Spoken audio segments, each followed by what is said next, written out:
दिल्ली में ऑक्सीजन की सप्लाई को लेकर कुछ अपडेट्स आपके सामने रखने थे।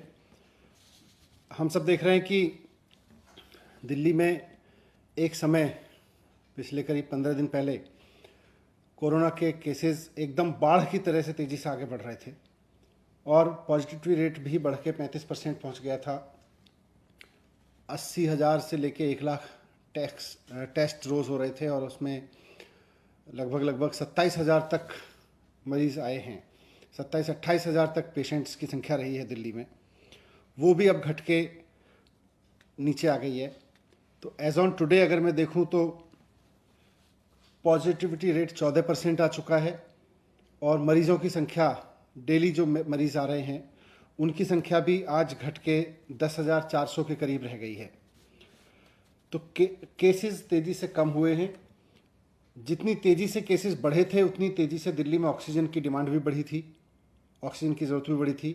और अब जबकि केसेस तेज़ी से नीचे आए हैं तो अस्पतालों में बेड्स भी खाली हुए हैं और ऑक्सीजन की डिमांड में भी कमी आई है।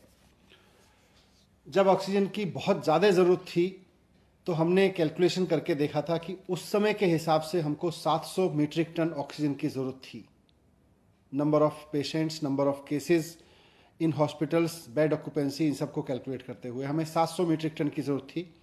उस वक्त हमने केंद्र सरकार से भी रिक्वेस्ट किया था, माननीय अदालत ने भी इसमें मदद की और केंद्र सरकार के सहयोग से और कोर्ट के सहयोग से दिल्ली को 700 मीट्रिक टन तो एक ही दिन मिली, लेकिन ऑक्सीजन पर्याप्त मात्रा में मिलनी शुरू हुई, जिसकी वजह से एसओएस भी कम हुए हॉस्पिटल से आने।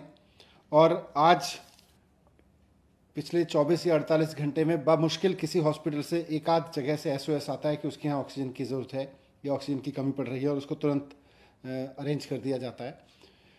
हम इस संकट के समय में पूरे सहयोग के लिए केंद्र सरकार का भी धन्यवाद करते हैं, माननीय सुप्रीम कोर्ट, माननीय हाई कोर्ट का भी धन्यवाद करते हैं कि उन्होंने संकट के समय में दिल्ली के लोगों की खूब आगे आके मदद की और उसकी वजह से हज़ारों जानें समय रहते बचाई जा सकी।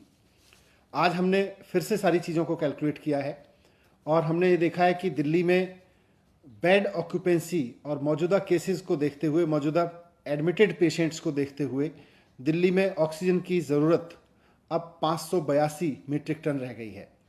तो आज हमने केंद्र सरकार को चिट्ठी लिखी है कि 700 की जगह अब दिल्ली का काम 582 मीट्रिक टन में चल जाएगा और हमें जो एक्स्ट्रा ऑक्सीजन मिल रही है इससे ऊपर, जो दिल्ली का कोटा 590 है उससे ऊपर मिल रही है, उसमें से एक बड़ा हिस्सा अब अन्य राज्यों को, ज़रूरतमंद राज्यों को दिया जा सकता है। एक जिम्मेदार सरकार होने के नाते हमने केंद्र सरकार को ये इन्फॉर्म कर दिया है कि दिल्ली की ऑक्सीजन की नीड अब कैलकुलेट होके 582 मीट्रिक टन पे आ गई है। तो जो ऑक्सीजन की ज़रूरत अन्य राज्यों को है उनको भी इसमें से बाकी ऑक्सीजन दी जा सकती है। Thank you. सर, मेरा एक सवाल होगा, जिस तरह से वैक्सीन की कमी जो दिल्ली में हो रही है उसको लेकर आप क्या बोलेंगे? मैंने इस पर लगातार बोला है, वैक्सीन की कमी तो पूरे देश में ही है और उसमें कहीं ना कहीं एक्सपोर्ट की हमारी जो गतिविधि रही, हमने एक्सपोर्ट की 6.5 करोड़ वैक्सीन, ये बिना देखे कि देश में ज़रूरत थी वैक्सीन की और देश के लोगों को वैक्सीन लगाई जाती क्राइसिस के उस समय पे हमने की, उसकी वजह से तंगी आई है। पर मुझे उम्मीद है कि केंद्र सरकार देश की कंपनियों के साथ मिलके इसके प्रोडक्शन को भी मैनीफोल्ड बढ़ाने के लिए कुछ कदम उठाएगी और साथ साथ जो विदेशों में जिनकी वैक्सीन अप्रूव की है उसको भी करेगी। बाकी लेटेस्ट अपडेट हम देते रहते हैं उस पर। सर, बीजेपी पार्टी वहीं पे दिल्ली गवर्नमेंट को एक्यूज की है वैक्सीन पॉलिटिक्स के ऊपर, उस पर क्या कहेंगे सर आप? वैक्सीन पॉलिटिक्स हो या ना हो, लेकिन वैक्सीन की शॉर्टेज है और उस शॉर्टेज की जिम्मेदारी लेनी चाहिए कि अगर एक्सपोर्ट रोक दिया होता तो वैक्सीन शॉर्टेज नहीं होती। सर, मेरा आखिरी सवाल होगा, जो कोविड से जो ऑर्गन्स है उसके लिए क्या प्लान किया गया है? दिल्ली गवर्नमेंट ने क्या प्लान किया है सर उसको लेकर? उसके लिए हमारा डीसीपीसीआर और चाइल्ड वेलफेयर डिपार्टमेंट काम कर रहा है।